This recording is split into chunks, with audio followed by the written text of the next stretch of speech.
Hello everyone. Have you been sitting still until now? Lean in a bit, because over the next 30 seconds your soul is about to go live in a whole new way. You're not here merely to listen, but to feel every pulse of your own heart, as if you're reading your own emotions on a quiet evening where consciousness and the unconscious merge, where darkness and light dance together. And suffering is no longer a whip, but the key that opens the door to a new world. Right now, I want you to stand at the entrance of your inner labyrinth, holding close the story of unseen scars, the pain of carrying another's darkness, and witness the miraculous moment when an empath hits bottom and then rises stronger than ever. The best part? Survival is only the opening act. The main story is waiting for you to discover. And as the spotlight of your soul slowly illuminates the stage, you realize that you have not merely stepped through the portal of survival, but now stand in the corridor of a miraculous transformation. Pain itself is the detoxifier, the fuel that sets both mind and heart ablaze. The emptiness you experience is not fragmentation, but the moment when you shed the old expired vessel of yourself to make way for something new and stronger. Imagine each tear you have shed as a drop of antidote, each one washing away the stains of pain poured upon you, the burden of guilt that was never yours to bear, shame implanted like a seed, and rage erupting like a hidden volcano. When those toxins seep into the bloodstream of your spirit, you might feel as though you are suffocating in a chaotic labyrinth, yet it is precisely in that panic that an inner flame begins to kindle. This is not a fire of destruction, but one of forging, melting away the barriers between your old self and your true potential. Pain, in the primal language of the unconscious, is not a curse, but an invitation. Awaken yourself, endure in order to grow wise. When you stand amid the ashes of your own soul, each surge of emotion from guilt, not of your making, to shame not truly yours, from fury raging like fire to emptiness, as deep as an abyss, serves as a process of silent refinement. Rather than fleeing, you step into that vortex, accepting the role of the collective unconscious's detoxifier, where the shadows others deny are entrusted to you as a life and death challenge. You learn to feel rather than to run, to carry rather than to reject, and to transmute rather than to annihilate. In the psychological alchemy model, this stage is likened to nigredo, or decomposition, where all must break down completely. Unconscious and consciousness converge. Each fragment of painful memory is gathered, sorted, and then inverted into the raw material for rebirth. Long brooding nights cease to be imprisonment and become instead a laboratory where mind and heart draft blueprints for a new self. You are no longer someone building walls around yourself, but become the one opening doors to let light flow in through the fissures being healed from within. Every scar, every pang of pain is a carving on the map of self-awareness, guiding you back to the center of who you truly are.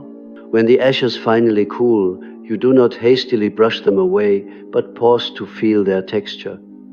The lingering warmth of that blazing fire is actually latent power awaiting release. Like an alchemist using ash as fertile soil, you collect those black stones of suffering, crush them, and sow the seeds of awakening. And you realize, emptiness is not depletion, but the ideal ground for new shoots to sprout. With every moment, you endure another burst of anger. Every time you confront the inner echo, I am worthless, and affirm instead, I exist beyond my pain. You are laying the foundation for the premium version of yourself. This solitary journey across the field of embers does not aim to strip you of the essence of empathy, but to help you delve deeper into its nature once refined, no longer a fragile feeling, but a power that calls forth truth. When you taste enough of the bitterness of false flattery, you learn to empathize without being deceived. When you endure the heat of betrayal, you learn to protect yourself without losing trust in others. You forge boundaries sharp enough to keep yourself safe, yet remain open-hearted to those with genuine intent. Finally, when the trial by fire reaches its zenith, instead of sinking into despair, you awaken amid the embers. You not only survive, but are reborn. You discover that the gem of the soul, formed on the crucible of suffering, is ready to shine with a new radiance, not a soft, dull glow, but a powerful, brilliant light, capable of guiding lost wanderers in search of meaning. Now, you are no longer a shattered vessel, but a precious container of healing energy, a gateway to awakening both for yourself and those who follow. So, after the journey of detoxifying through pain, who does the empath become? They become the alchemist of their own being, the one who ignites the flames of transformation, who plants seeds of hope in the ashes, and who walks alongside others, sharing the light. They do not merely stand firm on their own ground, they pave a path of healing for other souls, proving that suffering is not a period ending one chapter, but a comma that opens a new one, filled with strength, freedom, and a love that chooses wisely. That truly is the ultimate value of rebirth. Building on the alchemical fire that purified your spirit, we now arrive at the very genesis of the empath, an origin story that transcends mere sensitivity and plunges into the heart of Jungian archetypes. From the earliest moments of life, the empath is not content to exist as an individual island. Instead, they are innately attuned to the emotional currents flowing through their environment. Picture a child who, before understanding words, can sense a parent's unspoken anxiety, a sibling's suppressed fear, or the hushed tension lingering in a room. This is no accident of temperament, but the gravitational pull of the unconscious choosing you to serve as a living crucible for shadows others dare not acknowledge. In Jungian terms, the empath embodies the projection vessel, an unwitting container for the disowned aspects of those around them. Rather than developing thick psychological skin, the empath's emotional membrane remains porous by design, allowing them to absorb not only the joys, but also the unprocessed pain of others. This deeply ingrained receptivity transforms what might ordinarily be debilitating into a profound survival strategy. Instead of recoiling from chaotic family dynamics, the empath learns to mirror them, to reflect hidden truths back to the collective psyche so that healing can begin. They become both the echo and the amplifier of what society often insists on burying: guilt, shame, grief, and unspoken longing. Consider the empath's early years as a kind of immersive training ground. When a parent's voice trembles with unvoiced regret, or when a caregiver's smile veils a storm of inner turmoil, the empath, like a finely tuned instrument, registers every nuance. These experiences, far from being accidental, are orchestrated by the unconscious itself, which recognizes that only someone capable of holding these disowned elements can catalyze transformation. While other children might reject or rebel against unstable emotional climates, the empath meets them head-on, turning empathy into an adaptive mechanism that regulates chaos. By inclining toward others' unspoken narratives, they become living barometers of collective unrest, signaling where unacknowledged wounds fester. Yet, this gift carries a hidden cost. The empath's own identity can blur under the weight of borrowed emotions. In their formative years, They must learn the delicate art of differentiating between self and other, a task that is neither instantaneous nor intuitive. Early on, the lines between their sadness and another's sorrow can vanish, leading to confusion, self-doubt, and an overwhelming sense that one's own feelings are untrustworthy. This crucible, however, is essential. It forges the empath's capacity for discernment. Through trial and error, they learn to ask, which emotions belong to my own narrative and which are echoes of someone else's story? This question, repeated across countless interactions, sharpens their inner compass. As the empath matures, they develop an inner architecture designed to contain and process these projected shadows. Rituals, whether conscious or unconscious, emerge. Moments of quiet solitude to recalibrate, creative outlets through art or writing to transmute pain into expression, and the cultivation of boundaries that protect their core self. In time, what began as unfiltered absorption becomes an intentional practice of discernment. The empath realizes that their unique role is not to be overwhelmed by every stray emotion, but to act as a conduit, allowing light to enter dark places. They become skilled in the art of shadow integration, guiding those around them, often without a word, to confront aspects of themselves that have long been denied. This evolution transforms sensitivity into sovereignty. No longer is the empath a passive mirror. They become active agents of the unconscious, collaborating with it to heal and harmonize. The empath's journey from childhood receptivity to adult empowerment illustrates a path of individuation, the very process Jung described as becoming the fullest expression of one's true self. Through this journey, the empath moves beyond the simplistic label of too much feeling to embrace a more expansive identity, one that holds space for darkness without being defined by it, one that radiates compassion without sacrificing discernment, and one that stands as a living testament to the transformative potential of empathy wisely applied. In the final analysis, the empath's origin story is not a tale of victimhood, but a narrative of purpose. From the earliest days of absorbing unspoken anxieties and mirroring hidden wounds, the empath is being prepared for a singular vocation: to bear witness to the unacknowledged shadows of the collective and to transmute them into sources of collective wisdom. This reimagined sensitivity becomes a beacon, illuminating paths for those still lost in their own labyrinths. It is here, in the alchemical interplay of projection and integration, that the empath discovers their true birthright, not merely to feel, but to transform feeling into a force for profound psychological and spiritual evolution. And just as the empath's origin tale reached its crescendo, a new act unfolds. The dance of darkness begins.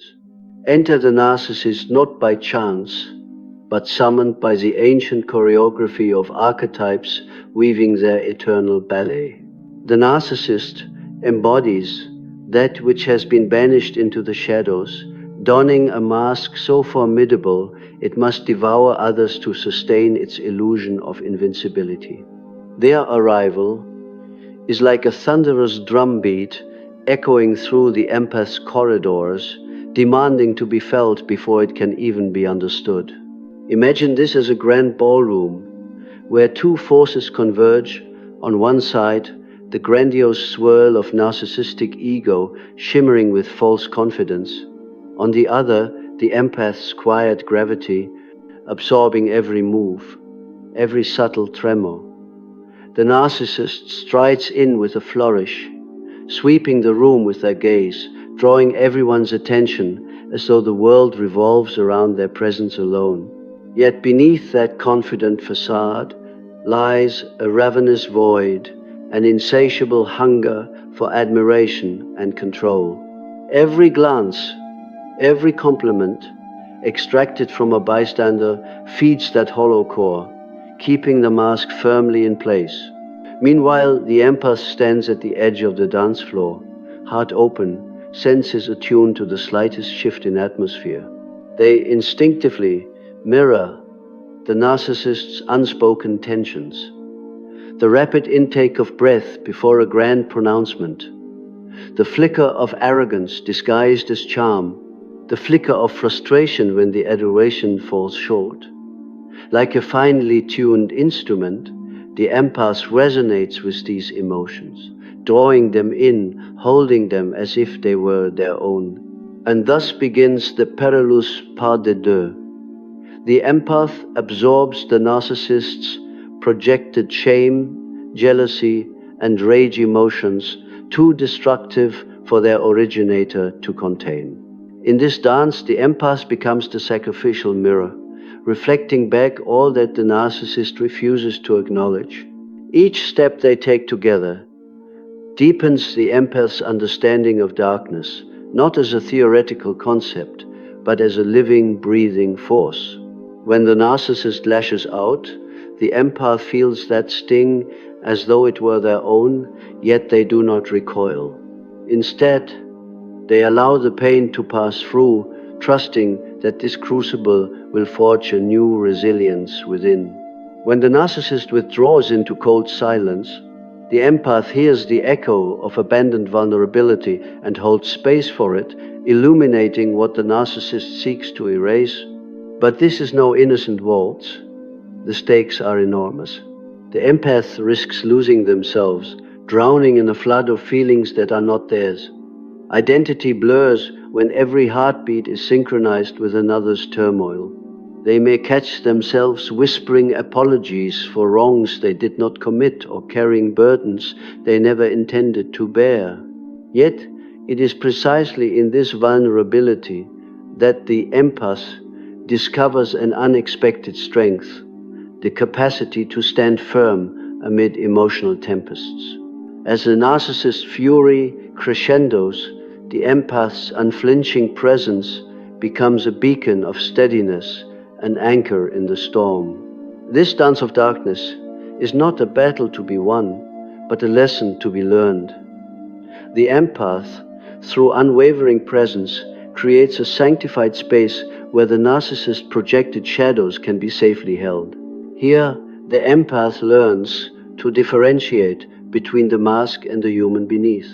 They see the quiver of fear hidden behind grandiosity, the tremor of sorrow beneath the boast. And in recognizing these nuances, the empath begins to reclaim agency. No longer merely absorbing, they start to offer reflection, gently holding up the mirror so the narcissist might, for the first time, encounter their own disowned pain. Gradually, the empath's role evolves from passive mirror to active guide. They learn to circulate compassion back to the narcissist's darkest corners. A subtle word, a steady gaze, a boundary softly drawn. The empath's courage becomes a light that neither blinds nor burns, but reveals the path toward wholeness. This is the true alchemy, at work transforming the corrosive dance of projection into a harmonious interplay of recognition and healing. By the end of the dance of darkness, both partners have changed. The narcissist, confronted with the shadows they have long denied, must face the void they have tried to fill through domination. And the empath emerges transformed, no longer merely defined by sensitivity, but empowered by the wisdom that comes from integrating another's pain. They carry within them a new rhythm, one that blends compassion with discernment, empathy with strength. Thus, the dance of darkness completes its circle, spinning the empath toward a deeper understanding of their purpose, not to be consumed by another's shadow, but to witness it, contain it, and ultimately transmute it into light.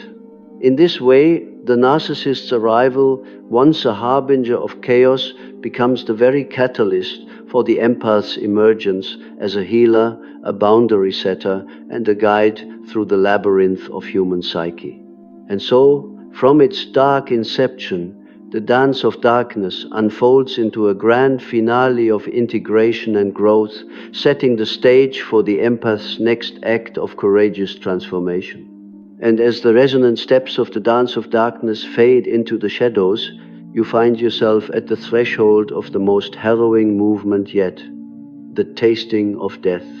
This is no melodramatic flourish or poetic hyperbole. It is a visceral trial by fire in which you willingly introduce another's venom into your bloodstream. Imagine swallowing a draught of poison so potent it carries the weight of someone else's projected guilt pressed against your ribs, the sting of shame that never belonged to you, and the fury implanted deep within your chest like a seed of rage seeking to burst into flame. In that moment, you feel your old self exhaling its final breath, your identity fragments, your grip on reality trembles, and you drift in a hall of mirrored illusions where the narcissist's mask proclaims their version of truth as the only truth. You might gasp for air in the swirl of disorientation, wondering if you have in fact died, or at least the part of you that once held firm convictions and steady certainties. This near-death sensation is the crucible that shatters the complacent ego. It demands that every comforting narrative you once clung to be relinquished. In its place, you face the naked core of your being, stripped of pretense, exposed to raw vulnerability. Yet within this extreme vulnerability lies the spark of transformation, for only by touching death symbolically, psychologically, can one be reborn into a deeper, richer form of life. As the narcissist's darkness surges through your veins, you may feel your heart beat slow, as if the universe itself pauses to witness your descent. You might question, who am I, when every feeling I recognize has been poisoned? You may stare into the abyss of your own psyche and find not emptiness, but a swirling storm of borrowed emotions so dense that you can scarcely distinguish your own tears from the ones you've shed on behalf of another's sorrow. But it is precisely in this disorientation that the alchemy of the soul begins, a subtle, almost imperceptible transformation that forges new neural pathways of resilience and clarity. In practical terms, the empath must endure moments when reality feels like a kaleidoscope of conflicting narratives, each one as plausible as the next. The narcissist's voice echoing in your head repeats over and over, "You don't exist except as I define you." This psychological onslaught can feel like a death sentence. Your thoughts, feelings, and even memories warp to fit the cruel architecture of someone else's design. Yet you slowly learn that death, in this context, is not the end, but the profound shedding of the outdated self. As the old container dissolves, space opens for a reconstructed self, one that will integrate not only your original essence, but also the hard-earned wisdom gleaned from surviving this ordeal. During this phase, you may experience waves of nausea or tremors not due to any physical toxin in the bloodstream, but as the mind-body complex responds to the trauma of identity dissolution. These somatic reactions are reminders that mind and body are inseparable. As your sense of self fractures, your body interprets the crisis as a life-threatening event. Yet if you can surrender to these sensations, just for a moment, you grant yourself permission to release defensive tension, to allow the body's natural healing processes to dissolve the accumulated stress. In this surrender, you taste the paradox. Death becomes your doorway to renewal. For many empaths, the initial response to this intensity is to flee, to shut down, to go numb, to construct rigid walls around the heart. But true alchemy requires you to stay present in the fire. By witnessing your own response without judgment, feeling the tidal pull of another's venom, and naming it for what it is, you reclaim agency over the process. You realize that while you may serve as a container for darkness, you are not its victim. You transform from passive recipient to conscious alchemist, stirring the crucible of your own consciousness until the poison precipitates out, leaving behind distilled insight. In time, the relentless pounding of guilt and shame begins to thin, like a storm losing its momentum. You sense a subtle shift. The energy that once threatened to drown you now fuels a fierce clarity. This is the moment of rebirth, when the empath who has survived the tasting of death emerges with new eyes, capable of perceiving both the fragility and the invincibility of the human spirit. You come to understand that tasting death was never an invitation to succumb, but rather a call to transcend. Emerging from this phase, you carry within you a refined capacity for discernment. You know the taste of projection, the texture of false accusation. You can recognize the debris of someone else's unresolved trauma the instant it crosses your path. Yet you are not hardened or closed. You have simply learned to filter, to distinguish, to hold space without being consumed. This is the hallmark of a seasoned empath. Not someone who feels too much in a passive sense, but someone who wields empathy with precision and purpose. Ultimately, the tasting of death reveals itself as a critical rite of passage. It dismantles illusions about invulnerability and forces a confrontation with the darkest recesses of the psyche. In that confrontation, you discover the resilience coded into your very biology, the possibility of regeneration that follows every end. And as you step beyond that crucible, you do so not as a broken vessel, but as a newly forged instrument of insight, strength, and compassionate power, a being who has not only survived the dance with darkness, but has been reborn by its flames. And having walked through the crucible of tasting death, your journey now pivots toward a new horizon, the path of the wounded healer. In that moment of utter fragmentation, when the armor of your ego is stripped away and you stand naked before the abyss, a different voyage is born. This is the alchemical quest into the soul's underworld, where you must dismantle every fractured shard of self to permit authentic awakening. Here, breaking apart is not mere destruction. It is the clearing of rubble to make room for a nascent beginning.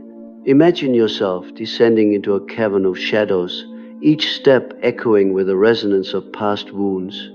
You carry no map, only the lantern of your once burdened heart, flickering with tentative courage.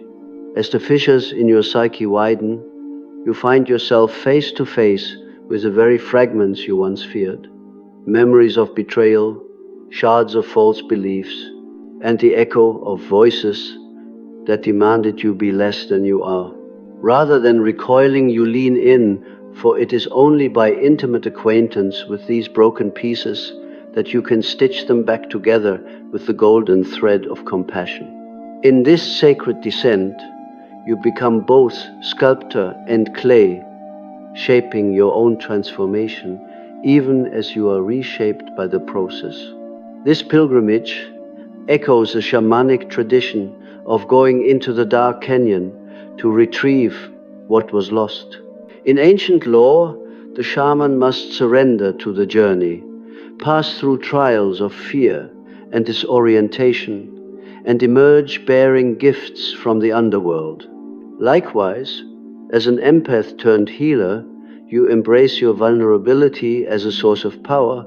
You learn to sit with the tremors in your chest, to cradle the tremulous sobs of your own grief, and to whisper gentle words of solace to the child within who once believed they were unworthy of protection. Through this sacred witness, You cultivate an inner refuge where both your pain and your resilience may coexist, preparing you to guide others along their own dark nights of the soul.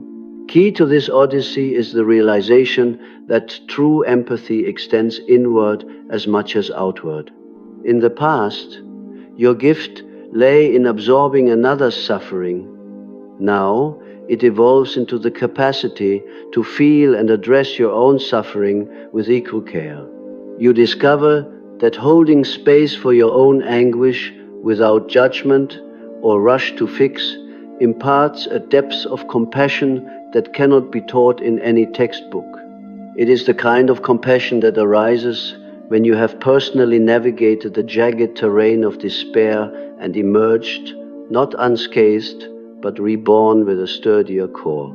From this vantage point, your heart expands not only in its breadth, but in its depth, able to contain both sorrow and joy without losing equilibrium. As you continue, you encounter moments of profound synchronicity, a chance conversation, a melody that stirs a buried memory, or a flicker of insight in a dream, all conspire to guide you deeper into integration. You come to recognize that the pieces of your broken self are not to be discarded, but to be honored as the very ingredients of your healing artistry. Each scar becomes a brushstroke in the portrait of your authentic self. Each pang of grief, a note in your symphony of compassion.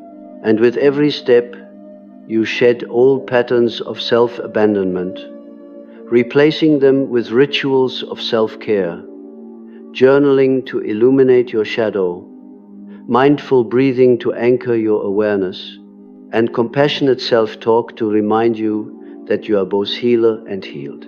In this phase, your identity blossoms around the paradox of strength and tenderness.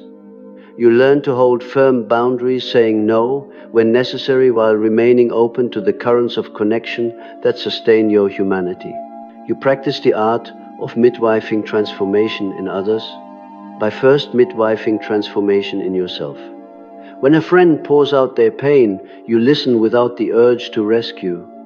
When a stranger crosses your path with downcast eyes, you offer a nod of recognition, silently conveying, "I see you, and you are not alone." Through these acts, you weave a tapestry of trust and authenticity that spirals outward, touching lives in ways you may never fully know. This evolution into the wounded healer is marked by a quiet authority. It is not the loud proclamations of those who hold expertise by degrees or titles, but the soft, steady confidence of someone who has wrestled with darkness and befriended it. You carry an unspoken invitation for others to meet their pain with the same fearless curiosity, reassuring them that the path through sorrow leads to a more resilient self.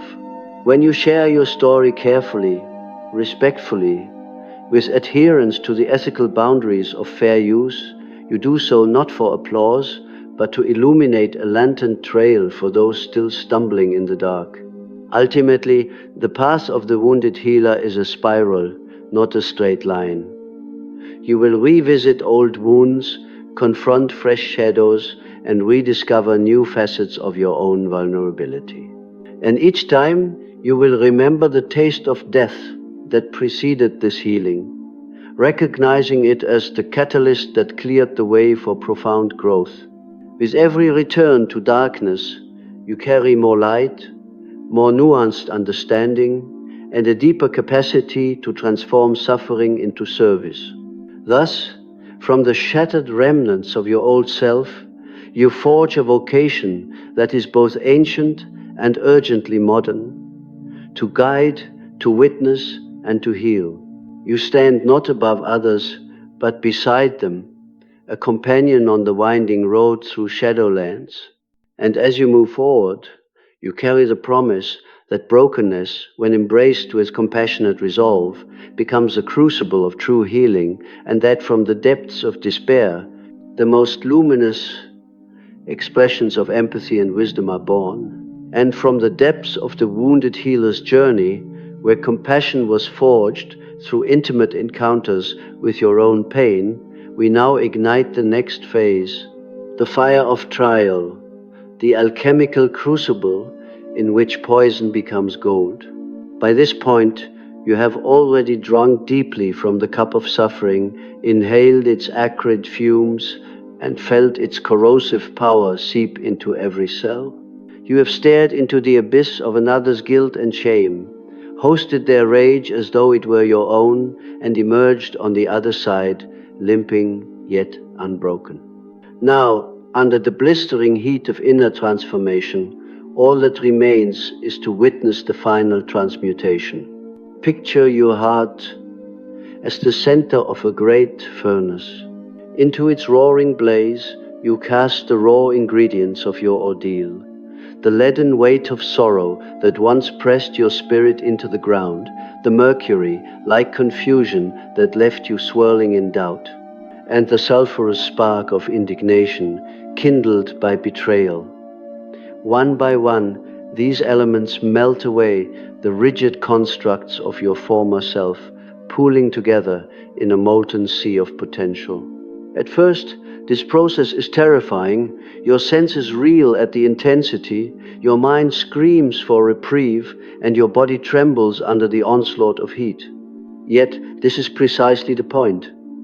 Only by enduring the flames can the impurities be burned off, leaving a substance of pure, unalloyed wisdom. In medieval alchemy, the nigredo stage, that blackening and decomposition precedes the albedo of purification and the rubedo of reddening or final maturation. You have already walked through those earlier phases: disintegration of the old self, purification of intention, and now you arrive at the rubedo, the reddening, where latent gold is revealed. Your heart is no longer simply a battleground. It is the anvil and crucible combined, where suffering is the hammer striking away falsehoods, and confusion is the fire that tempers steel. Under this pressure, the heart's true substance, compassion, informed by wisdom, begins to coalesce. As you stand within this inner forge, you notice a shift. The emotional chaos that once left you gasping now flows with purpose, like molten metal guided by the alchemist's hand. You recognize that each pang of sorrow, each wave of anger, was not a meaningless trial, but a catalytic force shaping your inner architecture. You recall that moment when you first tasted the death of your old identity and felt the abyss threaten to swallow you. It was in that moment, teetering on the edge of annihilation, that you glimpsed the raw material for transformation. And now, in the reddening heat, you see that raw material shimmering with promise. This is why the empath who has endured such trials no longer fears darkness. Having watched your own heart turn to liquid fire, you understand that the same flames that threaten to consume can also illuminate the path. You learn to walk unflinchingly into storms of emotion, anchored by the knowledge that the crucible itself is your ally. In practical terms, this means that when old triggers flare, when someone's projection ignites your inherited wounds, you no longer recoil or collapse. Instead, you feel the wave, acknowledge its origin, and allow it to pass through your molten core, refining rather than eroding your being. Moreover, this process equips you with a rare form of resilience, the confidence to face even the most harrowing emotional climates without losing your center. Where once you might have sought escape, numbing out, intellectualizing, or fleeing, you now lean in, inviting the fire to do its work. You cultivate strategies that honor the flame's power while safeguarding your integrity. Mindful breathing to cool the edges of panic, grounding rituals to keep your feet anchored even as your heart blazes, and reflective practices to discern which emotions are yours and which are borrowed. In this way, the empath becomes a master of their inner fire, neither consumed by it nor prematurely quenched. Perhaps most remarkable is the gift that emerges when the final dross has been purged, the gold of wisdom. This wisdom is not an abstract concept, but a living quality that permeates your thoughts, words, and actions. It manifests as an intuitive knowing of when to speak and when to listen, of when to extend compassion and when to set firm boundaries, of when to step forward and when to step back. It is the ability to hold space for others' suffering without sacrificing your own equilibrium. You carry within you the memory of the furnace's heat, and in doing so you radiate a steady warmth that neither scorches nor freezes, inviting others into a sanctuary of safe transformation. In your outer life, this inner gold becomes a beacon. Colleagues sense your calm presence amid crisis. Friends value your clear-eyed empathy when they navigate their own dark nights. Strangers feel permitted to share their pain because they intuit you have walked through similar flames. You do not flaunt your resilience like a trophy, but your very manner, your patience in the face of agitation, your ability to hold unwavering space for complex emotions speaks volumes. You become, in effect, an alchemist for others, demonstrating by living example that suffering need not define us but can refine us. Yet the alchemical journey is never truly complete. It is a spiral that ascends deeper with each turn. In future encounters, you may discover fresh deposits of unrefined metal, latent patterns of fear or shame you thought fully transmuted. But you greet these discoveries not with dismay, but with curiosity, knowing they represent further opportunities for growth. You return to the furnace with humility, ready to refine your inner gold to an even higher purity.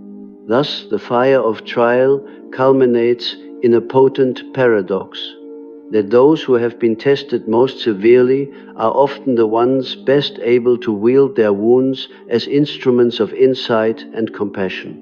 From the blackened crucible of your own experience, you emerge bearing not only a tougher heart, but one that shines with a rare luminescence, the gold of wisdom forged in fire. And as you step forward, you bring that light into the world, offering a guiding flame to all who thirst for true transformation. Building upon the crucible of fiery transformation in which your old self was melted down and purified, we now arrive at the dawning of a new existence, the rebirth of the healer. No longer are you merely the sensitive empath who arrived at life's threshold weighed down by another's shadows. You have become an inner weapon honed by trial, tempered by compassion, and guided by unshakable clarity. This is the moment when raw empathy evolves into a disciplined art form. Your heart remains open, yet it is encircled by strong, resilient boundaries that safeguard your well-being without cutting you off from genuine connection. Imagine stepping out of the forge of transformation into a serene garden at dawn. The air is cool, the sky pale with possibility, and each dewdrop on the leaves reflects a story of resilience. You walk forward with awareness you did not possess before, every footstep measured yet free, every breath a conscious invitation to presence. In the days before this rebirth, you might have stumbled under the weight of unchecked emotions, leaving you vulnerable to manipulation.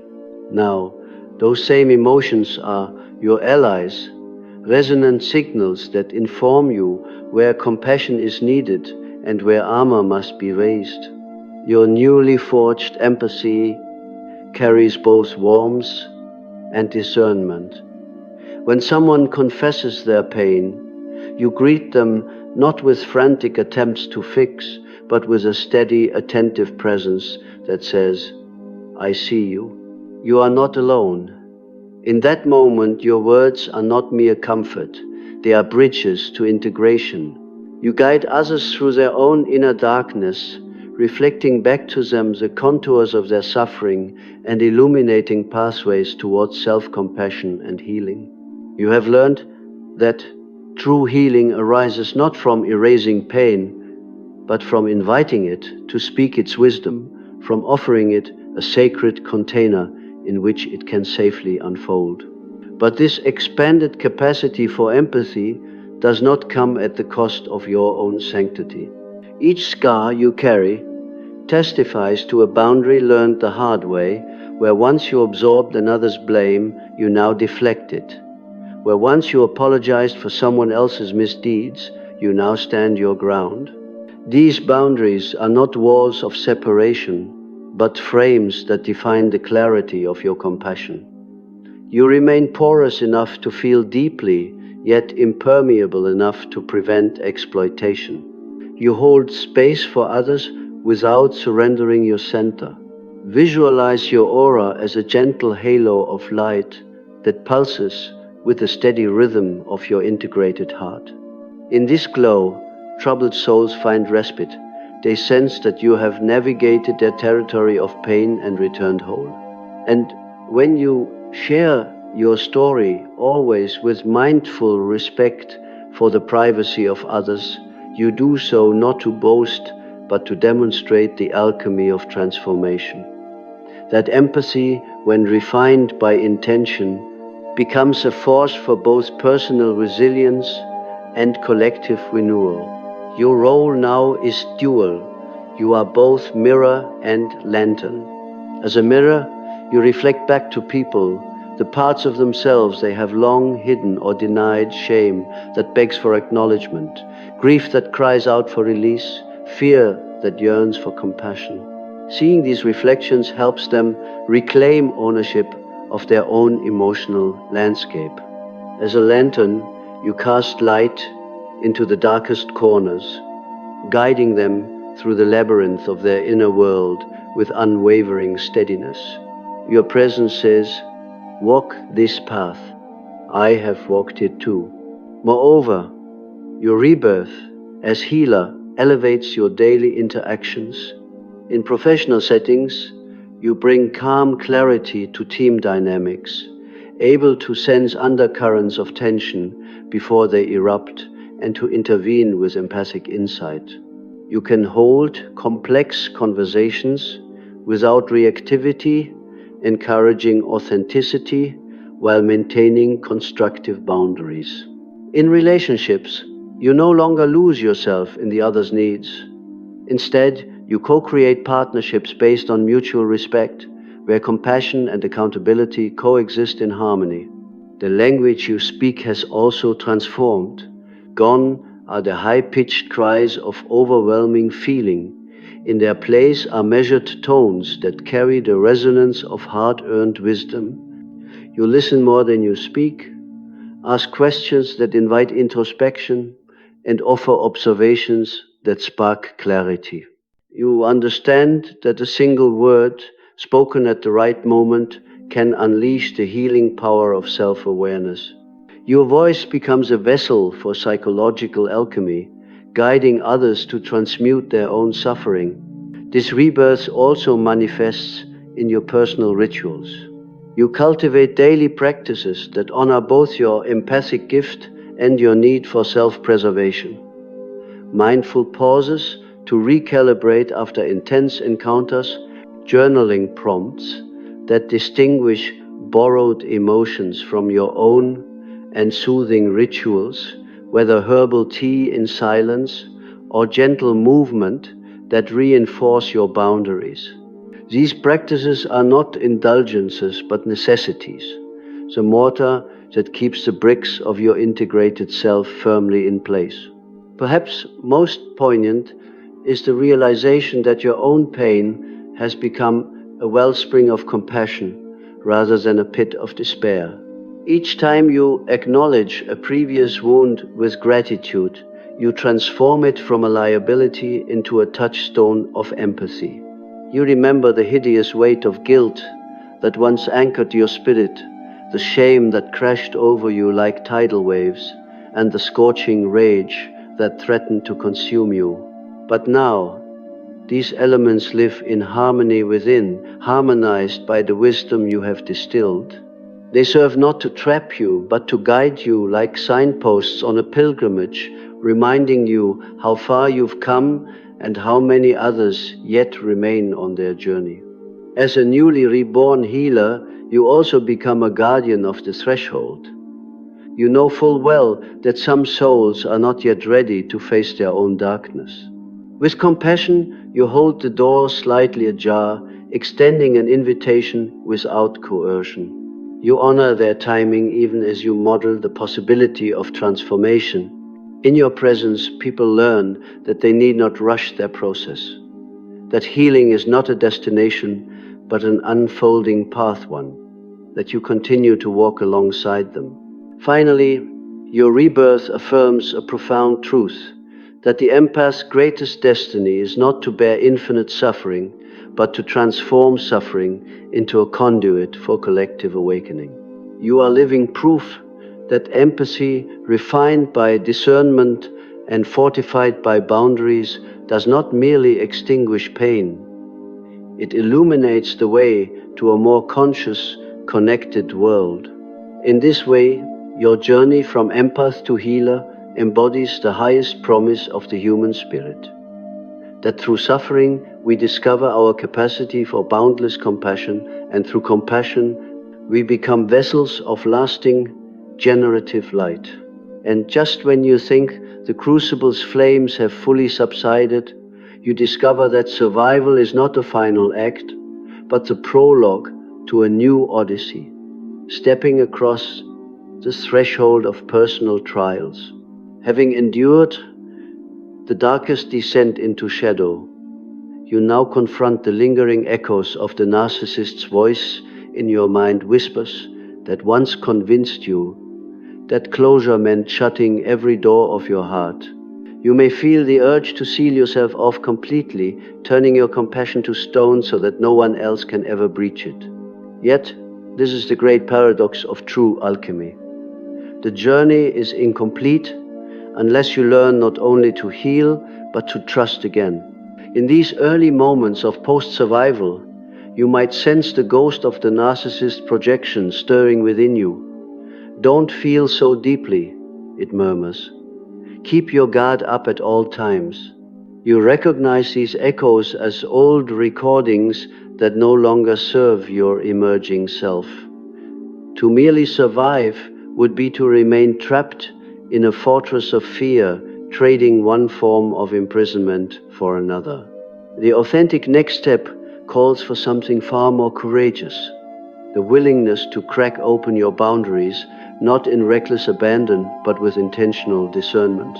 This means standing at the edge of vulnerability and choosing, moment by moment, to allow the light of genuine connection to penetrate your defenses, yet only to the degree that you remain sovereign over your own heart. Reopening your heart requires the clarity to say no as readily as you once said yes. You recall the times you sacrificed your needs to soothe another's insecurities, only to find yourself hollowed out in return. Now, you practice boundary setting as an act of self-respect. When someone's need threatens to drain your well of energy, you gently but firmly hold up the stop sign. "I see your pain and I care, but I cannot carry that burden for you." In doing so, you honor both your own limits and the integrity of the other person's journey. This balanced assertiveness does not contradict compassion. Rather, it elevates it. It tells the world that true empathy is neither indiscriminate giving nor cold withdrawal, but the intelligent navigation of intimate spaces.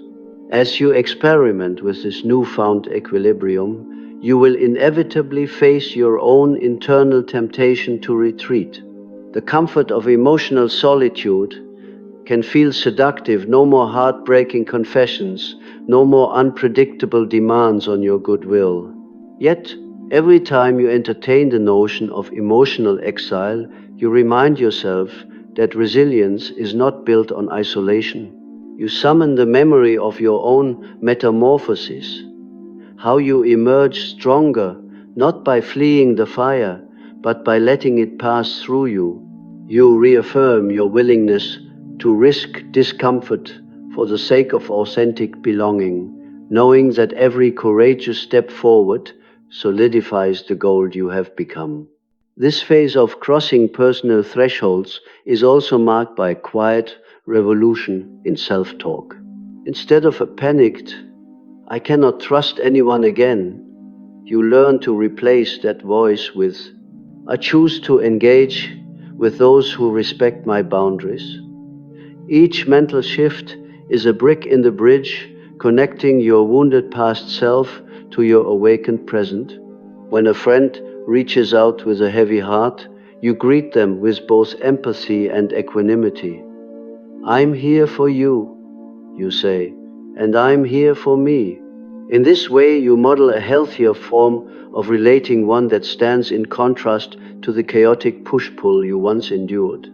The courage to open your heart also invites a richer range of human experiences.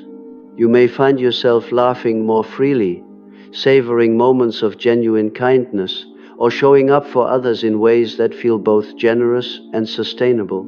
You start to notice that life's most meaningful connections arise not from the absence of pain, but from the authenticity of shared vulnerability. You lean into conversations that explore not only each other's triumphs, but also the cracks that let your inner light shine through. In these spaces, you discover that you are not alone, and that your willingness to risk feeling is the very force that builds bridges of trust. Mastering the alchemy of boundaries and openness also deepens your capacity for self-compassion. You no longer blame yourself for past naivety or mistakes made in the name of love.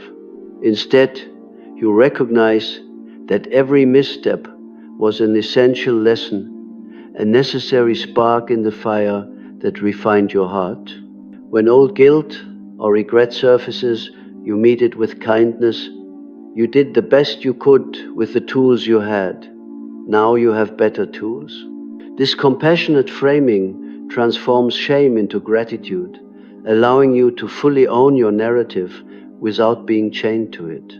As your personal thresholds stabilize, you become a living template for others still struggling to find their footing.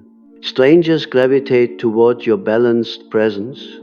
They sense that you have unlocked a more mature empathy, one that can hold complexity without collapsing. You may find yourself mentoring a co-worker through a workplace conflict, or offering a calm presence to a friend navigating family drama. In each instance, you draw upon your own hard-earned lessons: how to invite dialogue without surrender, how to offer support without enabling, and how to lead with compassion without losing your center. Ultimately, crossing these personal thresholds is not a one-time achievement, but a lifelong discipline. New challenges will arise, unexpected demands on your emotional resources, relationships that test your boundaries, or moments when the narcissist echo resurfaces. Yet now you see these as invitations to re-engage the alchemy process, to test the limits of your newly forged heart, and to refine your practice of wise empathy. Each cycle of opening, boundary setting, and integration strengthens the architecture of your soul, making you ever more resilient, ever more compassionate, and ever more capable of stepping bravely into the storms that once threatened to consume you. In the final analysis, survival was only the opening chord. This chapter, stepping across the threshold of personal trials, is the melody that transforms mere existence into flourishing. You stand now not as a victim of your past, nor as a bystander in your own life, but as the intentional author of your heart's destiny, able to love fiercely, to protect wisely, and to hold the delicate balance between vulnerability and strength. This is the true triumph of the empath, who has absorbed darkness and emerged into the light. And so, having walked through the fires of transformation, faced the abyss of your own darkness, and emerged tempered by compassion, you arrive at the summit of your personal odyssey, the elevated mission of your awakened self. No longer is your existence defined merely by the avoidance of pain. It is now consecrated to a higher purpose, to bear witness to the transcendent journey from ashes to illumination. Your very presence becomes a living testimony that suffering need not be the end of the story, but rather the fertile soil in which the seeds of wisdom and growth take root. Imagine stepping onto a vast stage at first light, your heart shining with the glow of refined empathy, your eyes reflecting the hard-won clarity that only lived experience can impart. In this moment, strangers see in you not just a survivor, but a beacon of possibility. They sense that your calm strength was carved by adversity, that your laughter carries the resonance of genuine triumph, and that your mere existence whispers the promise that they too can rise from their own ashes. You have become the living bridge between darkness and dawn, an emissary of hope who travels the world carrying the torch of emotional alchemy. Your mission manifests in every facet of your life. In your workplace, you bring a rare capacity for poised leadership under pressure. Teams under your guidance feel both challenged and supported. They know you have weathered storms deeper than any quarterly deadline, and so they trust you to navigate interpersonal conflicts with fairness and insight. Your feedback is sought not merely for its practicality, but for the emotional intelligence you infuse into every recommendation. You embody the paradox of firm boundaries and radical empathy, showing colleagues that success is not measured by profits alone, but by the well-being of each individual on the team. In your relationships, you transcend the old patterns of codependency and enmeshment. Friends and loved ones recognize that your love is not a crutch nor a cage, but a true partnership forged in mutual respect. You listen fully without the compulsion to fix. You support wholeheartedly without taking on burdens that do not belong to you. And you encourage growth courageously, knowing that real transformation often requires uncomfortable truths. Your ability to hold both tenderness and firmness teaches others that love can be both gentle sanctuary and disciplined training ground for greater self-awareness. Your mission also extends into the broader community, whether through mentoring, public speaking, or simply living your authenticity in everyday interactions. You plant seeds of possibility in the hearts of others. Perhaps you lead workshops on emotional resilience, offering practical tools born from your own crucible. Or maybe you share your story through writing or video, crafting narratives that respect the boundaries of fair use, drawing inspiration from universal archetypes without infringing on another's intellectual property. In every form, your message rings clear that adversity, when approached with courage and inner alchemy, can ignite a chain reaction of collective transformation. As a visible signpost on this path, you become a symbolic teacher. People look at you and see not just a person who got through it, but someone who has passed through fire and now commands a clarity of vision. You inspire questions like, if they can heal, so can I, or if I trust my inner strength, I can face my own shadows. Your life becomes a living demonstration of the alchemical principle. Lead into gold, suffering into wisdom, adversity into awakening. Through your example, the path is no longer hidden, but illuminated for those who are still stumbling in the dark. But this mission is not a static destination. It is a dynamic, ongoing commitment. Each morning you recommit to embodying your refined empathy, practicing conscious listening, setting and maintaining healthy boundaries, and continually integrating fresh insights from your ongoing experiences.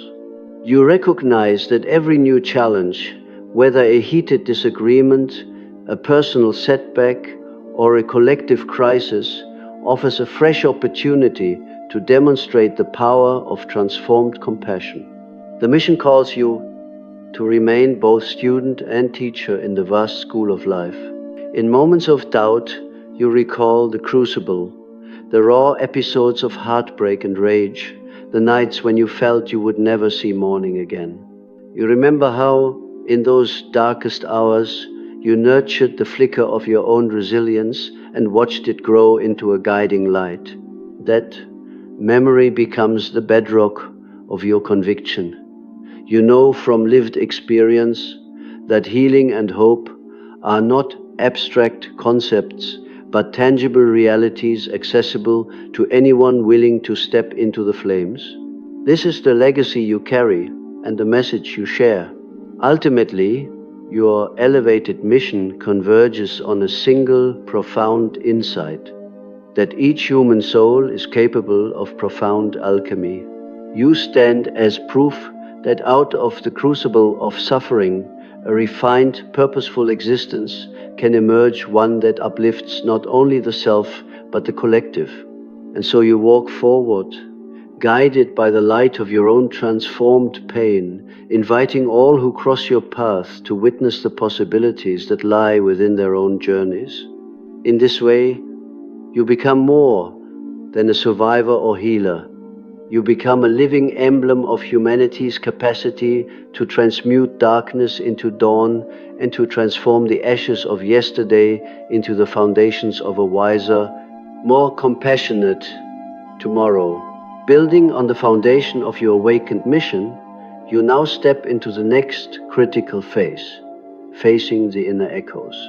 Even after you have transformed your pain into purpose, a faint, insidious voice may still reverberate through the chambers of your mind. You are worthless. You are not enough. You deserve no better. These are not the actual words of the narcissist who once projected them onto you, but the internalized shadows you have carried ever since. This echoes not an external attack, but the dark fragments of someone else's denial that you took into your own psyche. Rather than fleeing from these haunting refrains, the true work calls you to stand your ground and enter into dialogue with them. Picture yourself as both warrior and diplomat. You confront each accusation with the calm authority of your reclaiming self. When the whisper, "You are worthless," arises, you respond firmly, "I have survived. I bear the scars and the strength to prove my worth." When the echo insists, "You do not belong," you answer, "I have claimed my place by walking through fire. My presence here is my testament." Each response is a proclamation of sovereignty, reclaiming territory within your inner landscape that had been ceded to falsehood. This process of facing and answering the inner echo is not a one-time skirmish, but a series of ongoing encounters. Just as a seasoned warrior does not expect the battlefield to be still, you recognize that these echoes will return in varied guises, perhaps as perfectionism, murmuring, "You must be flawless," or as self-doubt sneering, "You will fail again." Yet with each confrontation, you reclaim more of your mind's territory. You practice a ritual of inner debate. You pause, identify the intrusive thought, and then deliberately counter it with the voice of your awakened self. Over time, the cadence of your internal dialogue shifts from fearful capitulation to assertive resilience. To support this inner work, you develop a toolkit of strategies rooted in both practicality and psychological insight. First, you cultivate mindfulness. When an echo surfaces, you observe it without immediate reaction, noting its tone, origin, and emotional charge. This act of witnessing creates a space between stimulus and response, an essential gap in which you can choose your answer rather than default to old patterns. Second, you employ affirmations that resonate with your journey's truth. Instead of generic cliches, you create statements forged from lived experience. I have carried another's darkness and still stand tall, or each breath I take is proof of my resilience. You repeat these aloud or in writing, reinforcing neural pathways that privilege your reclaimed identity over the inherited lie. Third, you invite the support of trusted allies, friends, mentors, or therapists who can mirror back your authenticity when the inner voice distorts reality. Sharing your internal dialogue, you allow another's compassionate reflection to counterbalance the echo chamber in your head, reminding you of your value when you struggle to remember. This communal approach honors the empathy you have cultivated. Just as you have listened without judgment to others, you receive that same grace for your own inner wounds. Beyond these practical tools, you also integrate symbolic practices that deepen the impact of your inner conversations. For example, you may write down the exact words of the echo on a slip of paper and then ceremonially burn it, an enactment of liberation that externalizes the internal process. Or you might map the echo's origin story, tracing how and when you first absorbed these messages, witnessing their root into your psyche and thereby weakening their power. Such rituals link your conscious intention to subconscious transformation, embedding your new narrative into the body's memory. As you consistently engage in these inner dialogues, a remarkable alchemical shift occurs. The echoes grow quieter and less frequent. No longer do they crash through your mind like unwelcome storms. Instead, they drift in only to be met immediately with the calm assurance of your healed self. This is not denial of the echo's existence, but mastery over its influence. You acknowledge it, honor its past significance in alerting you to danger, and then gently guide it back into the realm of learned lessons rather than active truths. This mastery of inner echoes also enhances your external presence. In conversations and relationships, you no longer react defensively to perceived slights or fall prey to unnecessary guilt. Instead, you recognize the initial pang of doubt or shame, attribute it to the echo rather than to objective reality, and choose your response from a place of clarity.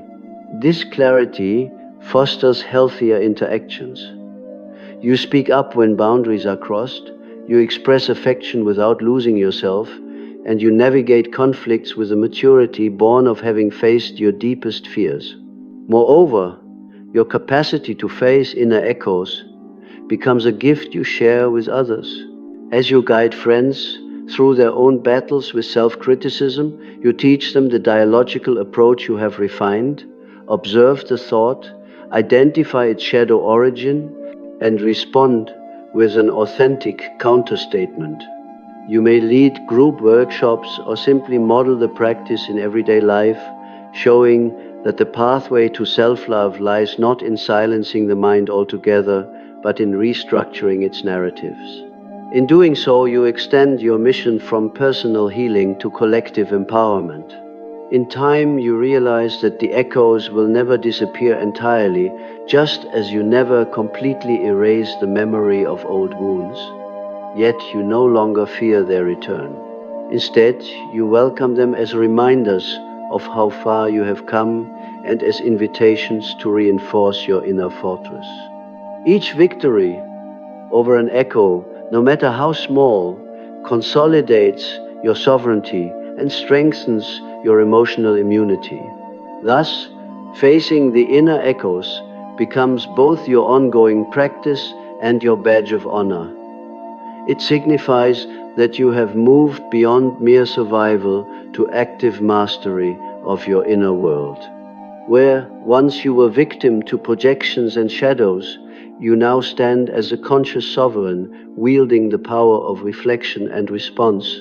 And in this sustained practice, you not only protect the territory of your mind, but also illuminate a path for others to reclaim their own realms from the echoes that still haunt them. And so, having mastered the echoes of your old torment and woven your heart back together with threads of wisdom, you now embark on the most intimate phase of all, the personal alchemical journey. This integration is not a dramatic finale, but a tapestry of countless deliberate choices, small yet profound decisions made in the crucible of daily life.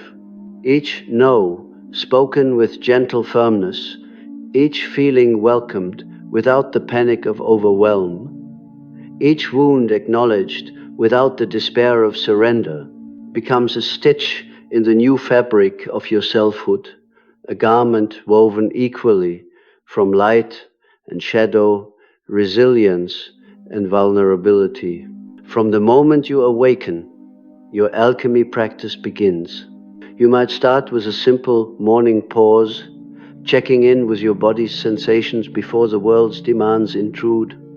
If anxiety stirs in your chest, you breathe into it rather than fled it. If grief weighs your limbs, you cradle it in curiosity. What is it trying to tell you today? Within these first moments, you choose to meet yourself with openness instead of judgment, laying the groundwork for the day's decisions. Throughout the morning, you encounter little tests of sovereignty. The impulsive urge to check your phone at the first twinge of boredom, the reflex to say yes when colleagues request more of your time, the habit of glossing over your own needs to maintain external harmony. One by one, you pause and choose differently. You set your phone aside, honoring your right to mental space. You learn to say, I can't take that on right now, preserving your energy without guilt. You address your needs first, grabbing a nourishing snack or stepping outside for fresh air so that you can offer your best self in return. By midday, the emotional climate may shift. A friend's offhand remark might sting, or old patterns of self-criticism may resurface. Here, your alchemy toolkit comes into play. You name the feeling, I feel hurt, and sit with it just long enough to discern its origin.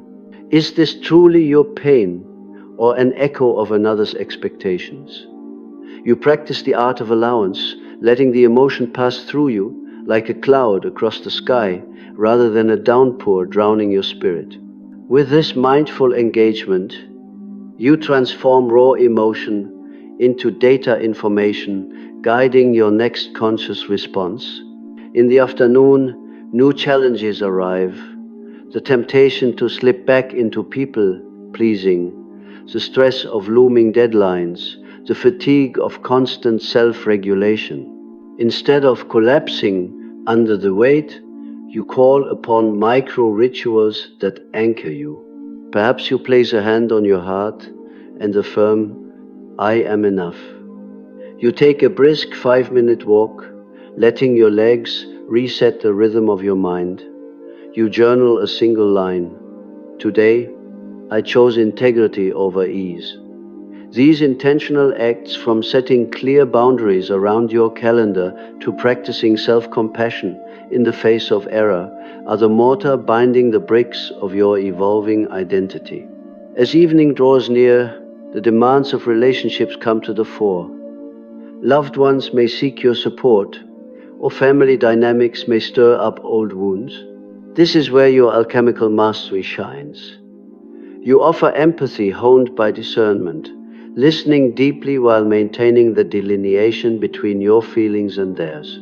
When you sense an impulse to rescue or fix, you instead ask a clarifying question, what do you need most right now? And honor whatever answer emerges, even if it's simply a request for presence in silence. If you feel your boundaries tested, you articulate them with kindness. I want to support you, and I also need to rest tonight. Let's find a way that works for both of us. Before sleep, you review the day's journey, perhaps in a gratitude journal or a brief meditation. You celebrate each moment of self-governance, the times you said no, the instances you held space for pain without flinching, the occasions you shared warmth without losing yourself. You acknowledge missteps too, recognizing that the tapestry is woven from both victories and blemishes. This nightly ritual is your alchemical crucible distilled into reflection, consolidating lessons, and reinforcing neural pathways of mindful choice. Over weeks and months, this pattern solidifies. The once foreign act of asserting your needs becomes as natural as breathing. The habit of facing discomfort transforms weakness into strength. You find that your capacity for joy expands alongside your tolerance for sorrow, creating a harmony of dualities that pulses through your daily living. In social, professional, and intimate arenas, you exude a quiet magnetism.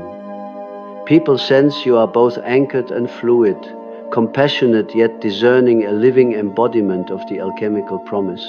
Critically, this journey is never complete. New life stages, unexpected stressors, and the perennial dance of light and shadow ensure that each day brings fresh tests and opportunities for refinement.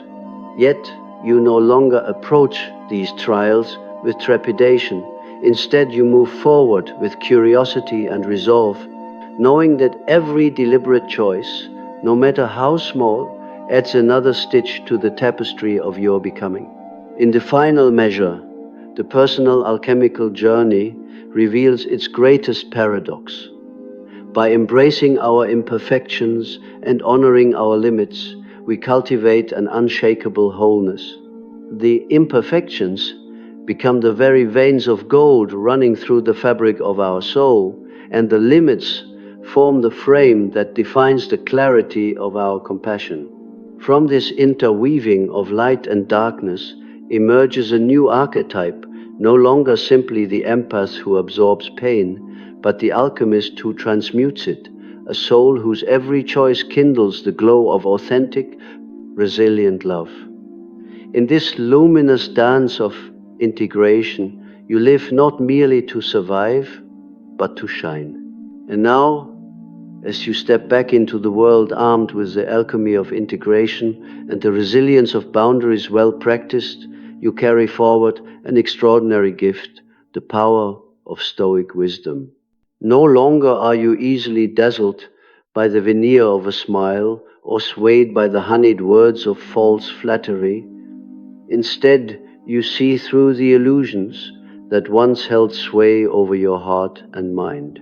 This new strength is not an imposition of force, but the quiet sovereignty of a soul that knows where to draw the line, undaunted by the allure of shortcuts, unshaken by the siren song of instant gratification, and unwavering in the choice to walk toward the light, even while acknowledging that darkness endures. From your reformed vantage point, you recognize the masquerade of social pretense. A co-worker's overly effusive praise, once intoxicating in its novelty, now registers as a test of authenticity.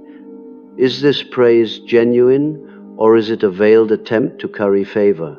You smile appreciatively, yet remain grounded, offering gratitude without becoming enmeshed.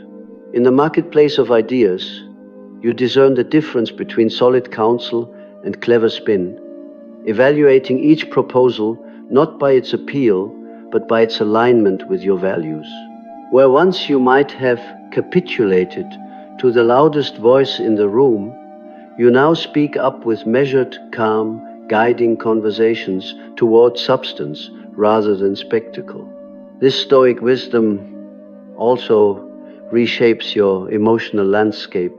When old triggers emerge, perhaps a lingering whisper of inadequacy or a pang of resentment, you greet them not with reactive self-judgment, but with compassionate curiosity. You remind yourself, these feelings are passing visitors, not permanent inhabitants. In that moment, you neither flee into defense nor collapse under guilt. You inhabit the spacious center of your own mind, observing emotions as weather patterns rather than existential threats. This equanimity becomes your anchor, enabling you to respond to life's storms with clarity and grace. Your choices, small and large, become expressions of this refined strength. You might decline an invitation that conflicts with your priorities, not out of fear of missing out, but out of respect for your limited time and energy. You might resist the urge to over-explain yourself in a heated discussion, trusting that your actions and words, when delivered with integrity, speak for themselves. You cultivate a daily practice of self-reflection, perhaps a morning meditation on impermanence, or an evening review of choices made in alignment with virtue, so that your wisdom remains fresh and your boundaries resilient. In relationships, you become a lighthouse for those still adrift. Friends and family come to you not because you are the loudest or the most dramatic, but because your presence reassures them. Here is someone who hears beyond the words, someone whose calm allows their own truths to emerge. You listen without the compulsion to fix, inviting vulnerability by your willingness to hold space without judgment. When a loved one tempts you into old reactive patterns, anger, blame, or martyrdom, you instead model patience and clarity. Your example becomes an unspoken lesson. True strength is not coercive or domineering, but composed and principled. Professionally, this stoic mastery elevates your leadership. Colleagues sense your capacity to remain grounded under pressure, and they trust your decisions because they know you weigh options by deeper criteria than convenience or popularity. In meetings, you resist the competitive impulse to dominate. Instead, you guide dialogue toward collective wisdom, asking incisive questions that reveal hidden assumptions and encourage collaboration. You set clear boundaries around work and rest, demonstrating that productivity need not come at the expense of well-being. Your team learns from your model that success is not only measured by outputs, but by the integrity of the process and the health of those involved. Your reputation in the wider community blossoms accordingly. You write or speak on topics that matter, combining personal anecdote with universal principles, always careful under fair use guidelines to credit inspiring sources without reproducing their work verbatim. Audiences feel that your insights are distilled not from second-hand theory, but from the lived crucible of transformation. They leave your talks not merely motivated, but equipped with practical strategies. How to erect mental boundaries, how to practice mindful restraint, how to cultivate inner strength in an age of relentless distraction. Even in the subtle realm of self-care, Stoic wisdom informs your choices. You understand that small indulgences, midday strolls, a cup of green tea, a few minutes of mindful breathing are not mere luxuries, but tactical pauses that sustain your capacity for clarity. You resist the lure of numbing escapes, binge scrolling, excessive drinking, or runaway distractions, knowing that such quick fixes erode the very boundaries you have worked so hard to establish. Instead, you choose practices that reinforce presence, journaling under the morning light, tending to a potted plant, or listening to music that uplifts without overstimulating. In moments of collective crisis, news of social upheaval, economic turbulence, or public health concerns, you exhibit the calm pragmatism of a true Stoic. You stay informed without falling prey to sensationalism. You take action where you can, volunteering, donating, advocating, without succumbing to despair over what lies beyond your control. Your steadiness becomes a balm to those around you, reminding them that even in uncertainty, one can exercise agency over one's own responses and attitudes. Ultimately, the power of Stoic wisdom you now embody transforms you into a pillar for others to lean on, a silent testament that true strength is neither raw nor unchecked, but finely tempered by self-knowledge and moral clarity. You cloak yourself not in the armor of invulnerability, but in the mantle of mindful resilience, open to life's full spectrum of experiences, yet anchored by the principles you hold dear.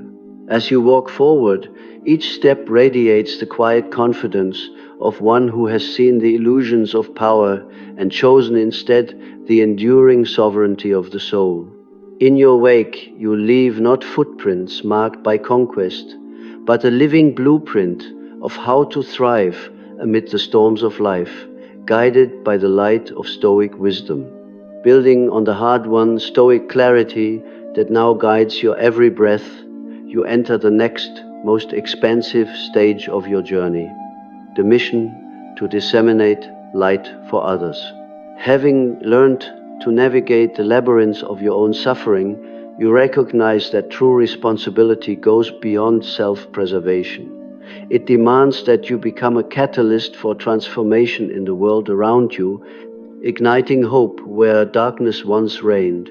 Your personal narrative, once a story of pain and survival, becomes the seedbed from which others draw courage.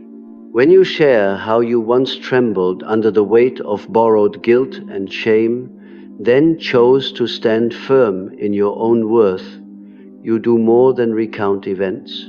You plant an idea in the hearts of listeners that no wound is so deep as to extinguish the ember of possibility. By candidly recounting how you turned despair into determination, you invite others to see their own struggles as fertile ground for renewal rather than ruin. In practical terms, you assume roles that allow your story to resonate widely: mentor, speaker, writer, and everyday ally. You mentor a colleague at the first sign of self-doubt, sharing a concise anecdote of how a single practice of self-compassion shifted your perspective in a moment of crisis. You craft essays or videos that honor fair use, drawing on universal archetypes and psychological insights without reproducing proprietary content, so that your message remains both powerful and ethically sound. Through each medium, you extend an invitation. Come witness the alchemy of suffering into strength and begin your own transformation. At community events or online gatherings, you create safe spaces for collective healing. You facilitate workshops where participants are guided through simple rituals, writing down old fears, ceremonially releasing them, and articulating a personal affirmation of worth.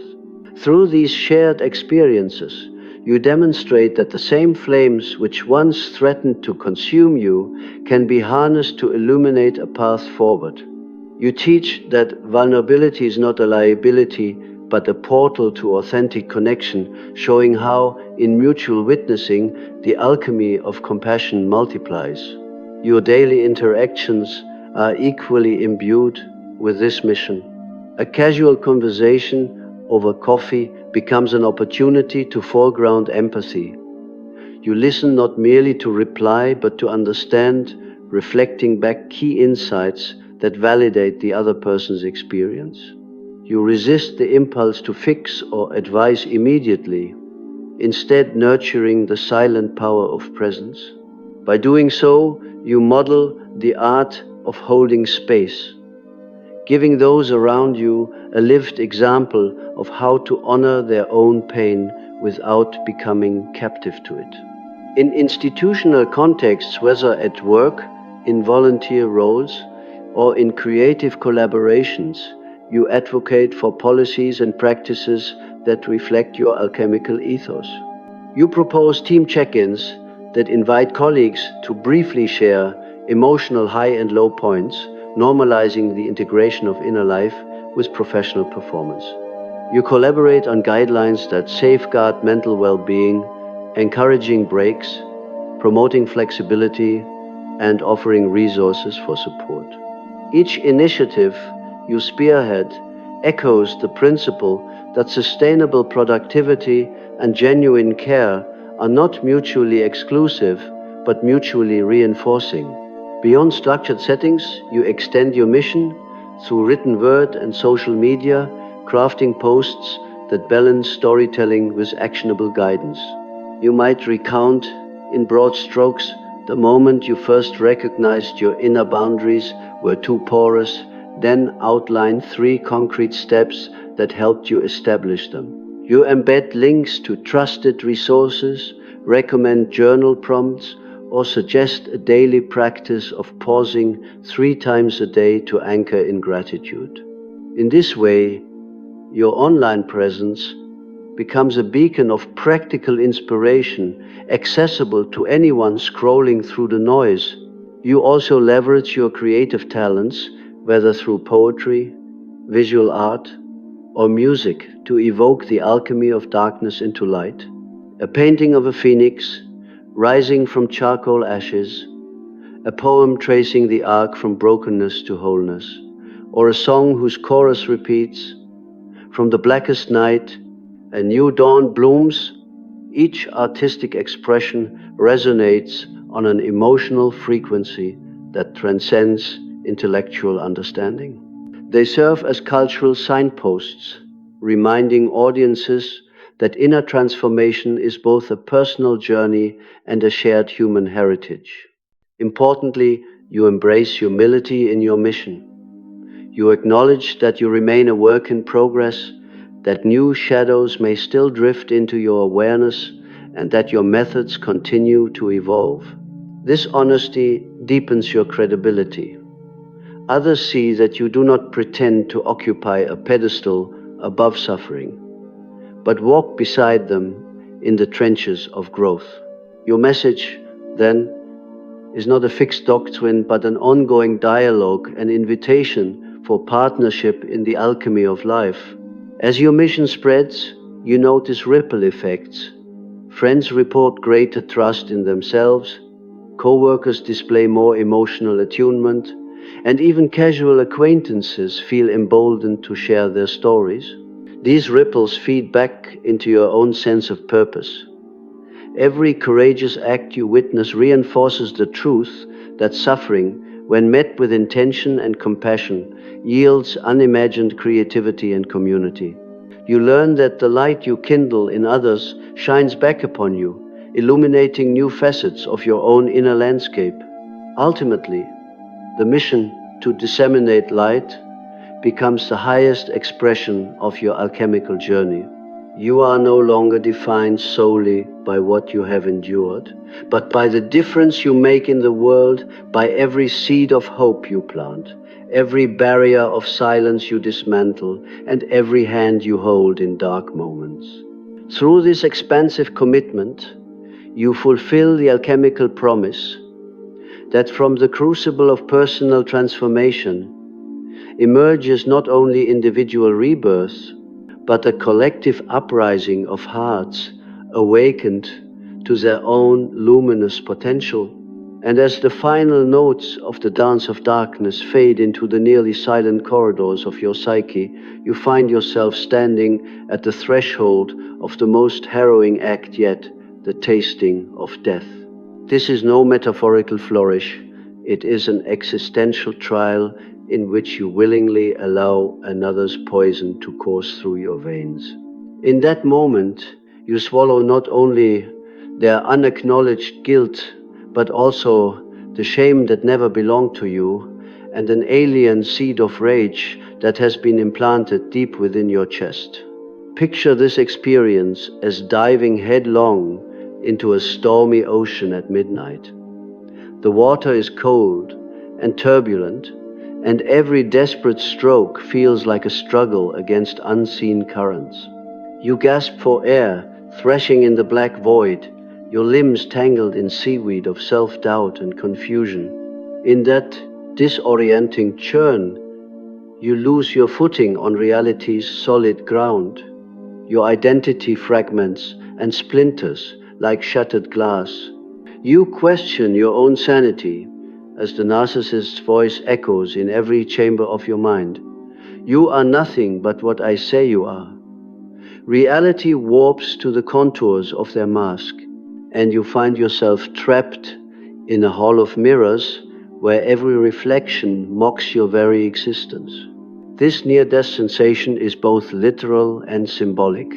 Physically, you may feel your heart pound with fear, your breath hitch as your body reacts to the psychological onslaught. Emotionally, you find yourself swimming in a poisonous brew of projections, guilt that immobilizes, shame that corrodes, and rage that simmers just beneath the surface.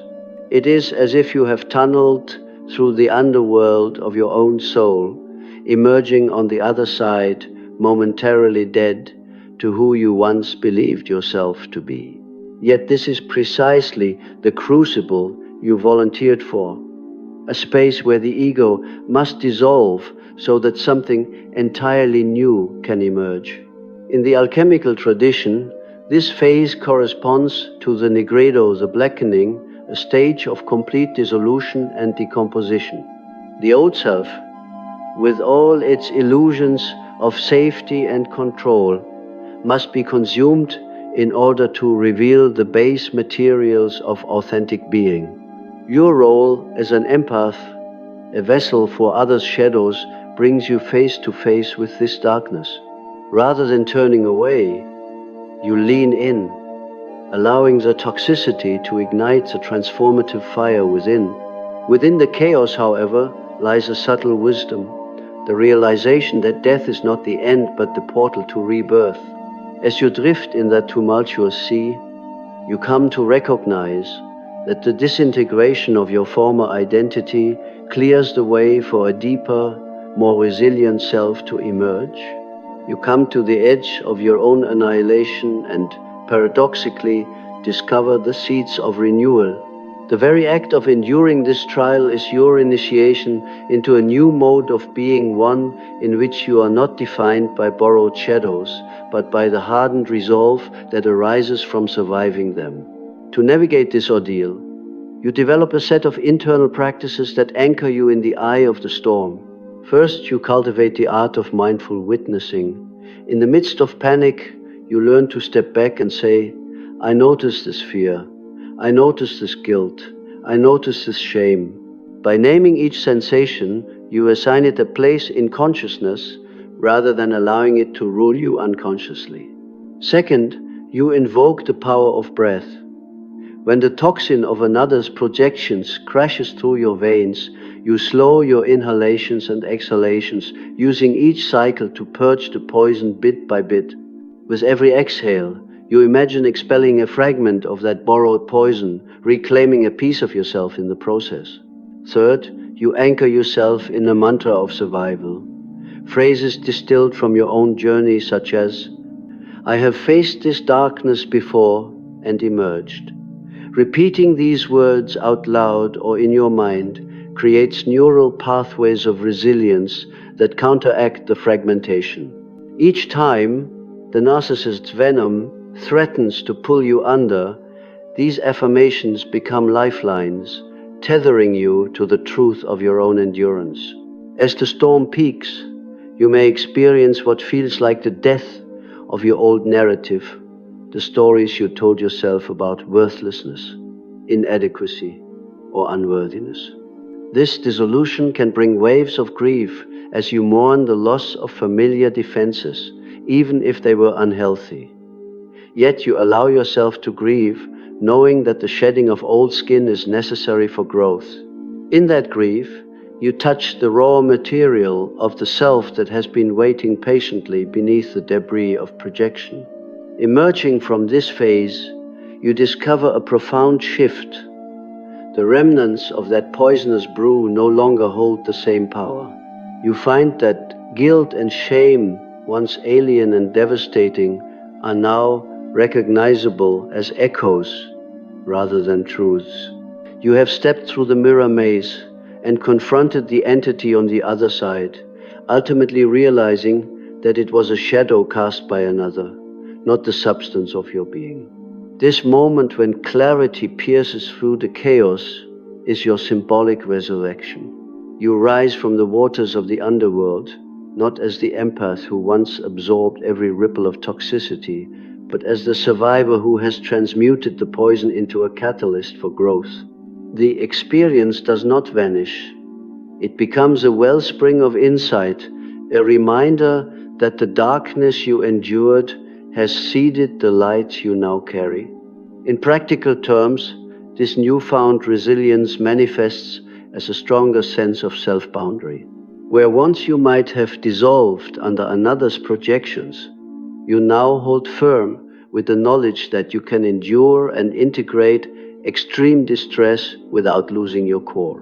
You also gain a deeper empathy for those who fear the abyss, because you have not only witnessed the edge, you have sat with it, explored it, and returned with renewed purpose. Thus, the tasting of death is not a detour in your empathic journey, but a central passage, a rite of transformation that dissolves illusions and forges a more authentic self. Having drunk the cup of another's shadow and survived, you step forward with the confidence that no amount of external venom can annihilate the sovereign spirit you have claimed. This hard-won understanding becomes the cornerstone of your later work as a healer. You no longer shy away from the abyss, but guide others through it, knowing firsthand that on the other side lies a richer, more resilient life. And so, after we've journeyed together through the crucible of self-annihilation, the underworld of fragmented identity, and the alchemical forge that transmutes poison into gold, we arrive at a final moment of reckoning and of celebration. You stand now not as the same empath who once trembled beneath another's shadow, but as an awakened sovereign of your inner realm, clear-eyed, boundary-wise, and fiercely compassionate. Your path has led you through the abyss and back into the light, and in doing so you have become living proof that suffering is not a sentence, but a catalyst for profound growth. As you reflect on this odyssey, take a moment to honor each phase: the initial invitation to feel, the descent into projected darkness, the tasting of death that shattered false self-images, the emergence as a wounded healer, and the mastery of your emotional alchemy. Each stage has been a testament to your resilience, the promise that within every trial lies the seed of transformation. You have learned that true empathy is not an uncontrollable deluge, but a refined art, one that balances deep feeling with discernment, compassion with self-sovereignty. But this is only the beginning of your story. Your newfound clarity and strength are gifts not meant to be hoarded but shared.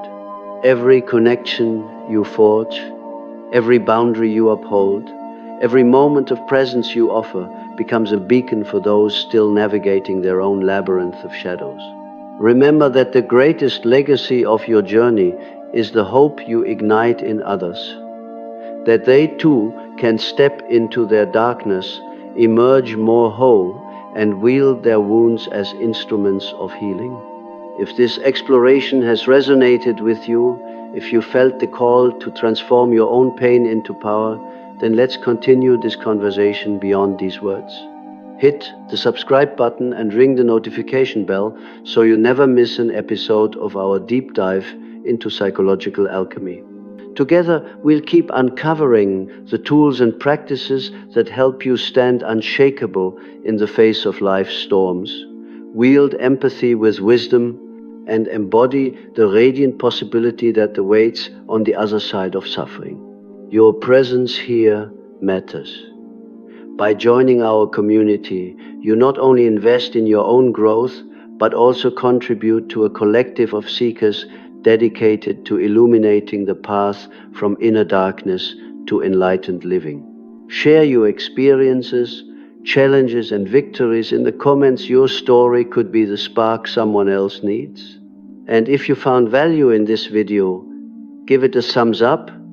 It helps more people discover that they are not alone on this journey. Thank you for showing up, for daring to witness your own depths, and for choosing to walk the alchemical path with me.